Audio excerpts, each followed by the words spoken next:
친한 동기가 이직했다. 친한 선배가 퇴사했다. 나랑 친했던 사람들이 이상하게도 회사를 다 떠났고 나는 외롭고 어색했다. 나를 된통 깨는 리더를 만난 적도 있다. 집에서도 곱씹으며 생각했다. 아무래도 억울하다. 술자리에서 뼈 때리는 말로 훈수를 두는 부장님이 미운 적도 있다. 그런데 그 자리에서 아무 말도 못하고 입을 꼭 닫은 내가 더 미웠다. 그런데 지금은 회사에서 인간관계가 쉬워졌다. 스트레스를 훨씬 덜 받고 업무에 집중할 수 있게 되었다. 안녕하세요. 엔지니어 출신 감각쟁이 노마리입니다. 저는 대기업 10년차 직장인입니다. 여러분, 인간관계가 힘들면 아시겠지만 관계에 대한 어려움만 있는 게 아니에요. 이게 무조건 업무에도 지장을 받습니다. 자존감이 떨어져서 할 말을 못하거나 다른 사람과 협업이 잘 안 되거나 뭔가 일에도 영향을 받는 게 문제거든요. 오늘은 제가 10년 직장 생활을 하면서 터득한 스트레스 안 받는 인간관계 유지 방법 25가지에 대해서 이야기해 보려고 합니다. 들어가기 전에 구독과 좋아요 해주시고 공유도 해주시면 좋고요. 여러분들의 노하우도 댓글로 많이 달아주세요.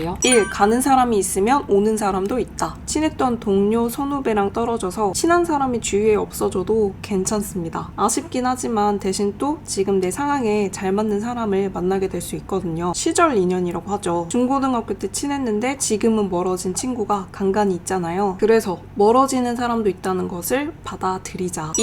회사 사람이랑 안 친해도 된다. 어떤 프로젝트를 다른 사람이랑 같이 하게 되었는데 친해지는 게 어렵고 서먹서먹한 것 같다고 고민할 때가 있어요. 일할 때 오히려 적당한 거리를 유지하는 게 훨씬 더 편할 때가 많습니다. 너무 가까운 사이라면 원래라면 거절할 업무도 들어줘야 될 것 같고 우선순위도 올려줘야 될 것 같고 그런 불편한 일들이 한 번씩 발생을 하거든요. 적당히 친하고 적당히 거리감이 있으면 보통 일의 능률이 더 올라가는 것 같아요. 3. 친절하되 쉽지 않을 것. 친절한 사람은 보통 평판이 좋습니다. 왜냐하면 이 사람이라면 내 말을 다 들어줄 것 같거든요. 그런데 여러분, 슬프게도 친절하기만 하면은 이거를 악용하려는 사람이 무조건 나타납니다. 은근슬쩍 일을 떠넘기고요. 오히려 빨리 안 한다고 뭔가 틀렸다고 갑질 행세까지 합니다. 이런 사람들은 귀신같이 먹잇감을 잘 알아채고 다가오거든요. 그래서 친절은 하되 쉽지 않을 것이 같이 붙어야 됩니다. 4. 잘 거절하기. 쉽지 않으려면 똑똑하게 거절을 해야 됩니다. 내가 할 일이 아닌데 주려고 한다면 아레날 사항대 할 일이 아닙니다 라고 거절을 하시면 되고요. 무리한 일정으로 요청을 한다. 이때까지는 할 수 있는 양이 아니라서 언제까지는 가능하다라고 분명하게 말을 해야 합니다. 갑자기 회식 번개가 잡혔는데 저녁에 다른 일정이 있었다면 개인 일정이 있어서 못 가겠다라고 말을 합니다. 거절을 잘 못하는 사람들에게는 이게 진짜 어려운 일일 수 있는데 꾸역꾸역 받아서 일 효율 안 나고 납기 못 지키고 개인 삶 잃어가는 것보다는 나으니까 거절을 해야 될 때는 하세요. 그게 나를 지키는 방법입니다. 5.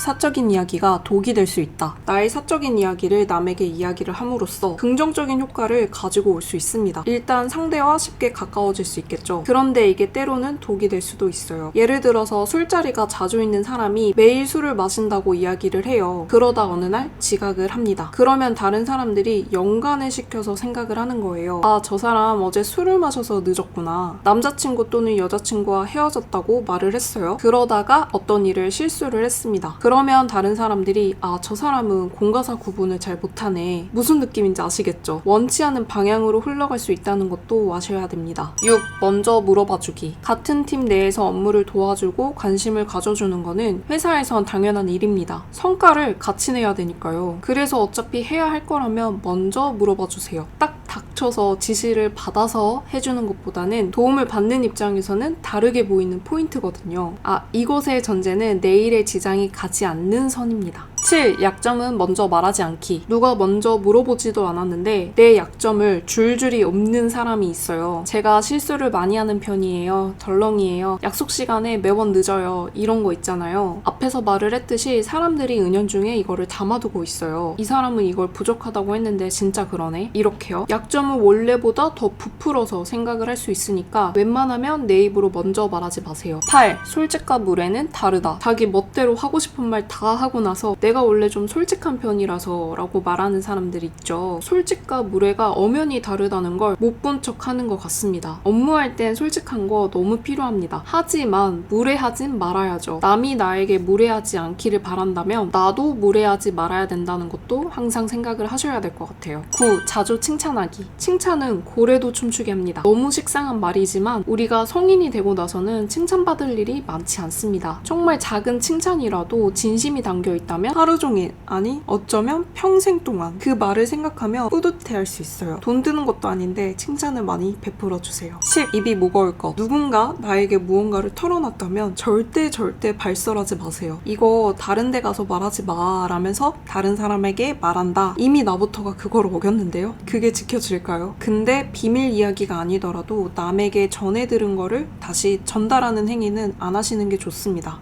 11. 고마움을 티나게 표현하기. 고마울 일에 마음 깊이 고마운 마음을 가지고 있습니다. 표현을 안 하면 상대방이 그걸 어떻게 알아요? 고마울 일이 있다면 말이든 카톡이든 뭐가 되었든 표현을 해주면 좋고요. 그리고 우리 어른이잖아요. 조그만 선물 보내는 거 어렵지 않은데 센스 있게 표현하는 것도 좋은 방법입니다. 그리고 제일 좋은 건 다음에 그 사람을 일적으로 도와주는 거죠. 12. 저 사람도 저 사람 일을 하는 것이다. 어느 날 동기가 그러는데 재택근무를 하는 날에는 팀장님이 전화를 할 일도 아닌데 전화를 해서 뭔가를 말한다고 하더라고요. 처음에 내가 놀고 있다고 생각을 해서 감시하려고 그러는 건가? 나를 믿지 못하는 건가? 좀 짜증도 났는데 어떻게 생각을 해보면 그게 팀장의 일이니까 자기 일을 해야 되니까 그렇게 전화를 돌리겠구나 라고 생각을 했다라고 하더라고요. 옆 팀의 김대리가 무리한 요청을 하는 것도 팀장님이 나를 닥달하는 것도 그 사람의 업무 롤이라서 하는 거다라고 생각을 하면 그 사람 자체에 대한 부정적인 감정은 좀 없어지더라고요. 일이라서 하는 거다라고 생각을 하면요. 13. 내가 아쉬울 때가 온다. 내 업무 내용이 갑의 위치에 있어서 내가 선배라서 기분대로 행동을 하면은 나에게 결국에 좋을 게 없습니다. 내가 아쉬울 때가 오거든요. 하다못해 내가 휴가 가려고 인수인계하면서 부탁할 때라도 오겠죠. 14. 이직, 퇴사, 사내 공모. 확정 전까지는 말하지 말기. 아직 아무것도 정해진 게 없는데 퇴사나 이직, 사내 공모를 말하고 다니면 안 됩니다. 지금은 확실해 보여도 사람 일은 어떻게 될지 모른다고 어떻게 어그러질지 모르기 때문에 확정되지 않은 이상은 말하지 마세요. 이런 거는 소문도 진짜 빨리 나서 각별하게 조심을 하셔야 됩니다. 15. 수직관계를 인정하자. 수평적 회사라는 거 있나요? 말로는 우리는 수평적이고 상호 동등한 관계에서 일을 해요. 이렇게 말할 수 있는데 저는 평가를 받는 조직에 있다면 겉으로 보이지 않더라도 무조건 수직관계가 있다고 생각을 하거든요. 그냥 이게 당연히 존재한다라고 인정을 하게 되면 마음은 오히려 편하게 가지고 갈 수 있습니다. 16. 외모 관련 풍평하지 말기. 사람에 따라서는 칭찬을 안 하는 게 나을 때가 있습니다. 별 생각이 없다가도 매번 이 사람을 만날 때마다 요즘 살이 빠졌네, 예뻐졌네 등등 외모 관련 말을 들으면 은근 신경이 쓰일 수 있거든요. 그래서 웬만하면 외모 관련 품평은 접어두는 게 좋습니다. 17. 들을 자신이 없다면 귀를 닫자. 제가 항상 뒷담화 신경 쓰지 말라고 말씀을 드렸는데요. 들을 자신이 없다면 차라리 귀를 닫는 게 나을 수 있어요. 누가 내 이야기를 한다더라? 그럼 거기에서 캐묻지 말고 묻어버려요. 블라인드 이런 것도 지워버리세요. 그냥 안 듣고 내 길 가는 게 차라리 낫습니다. 18. 사람에 따라 다르게 행동하지 말자. 이거 진짜 멋없어 보여요. 임원 상사 앞에서는 당연히 동료들이랑 있을 때보다는 불편하니까 달라질 수 있죠. 그런데 내 자존감마저 깎아가면서 무리하게 꾸며진 모습을 보여준다면 이게 진짜 좋아 보일까요? 19. 사소한 거 기억해주기. 요즘도 달리기 꾸준히 하고 계세요? 골프 실력은 좀 올라왔어요? 큰딸 유치원은 거기로 보내기로 한 거예요. 사소한 것들을 기억하고 있다가 꺼내주면 상대가 친근하게 생각을 하면서도 때로는 고마움까지 느낄 수 있습니다. 20.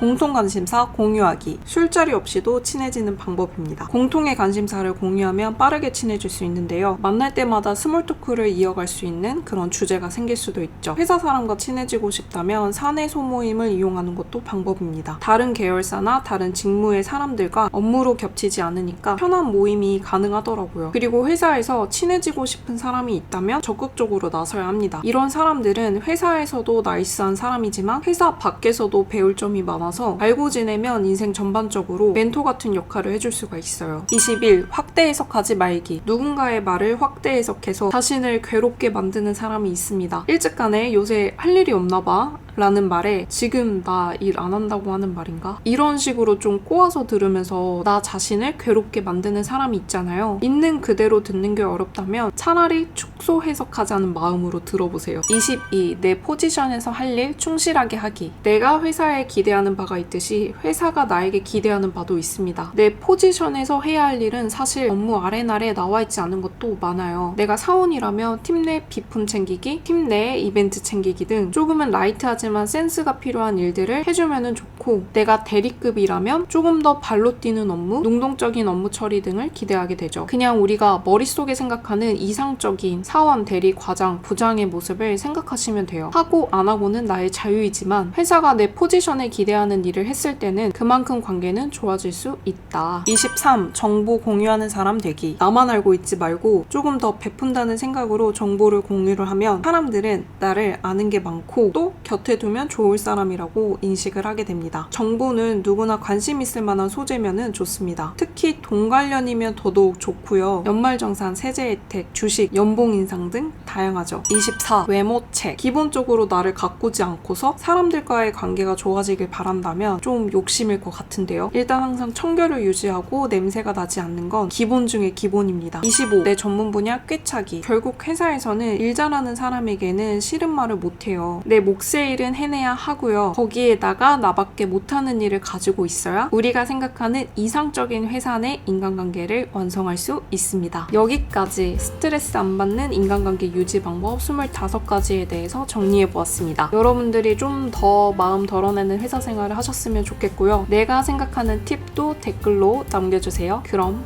안녕.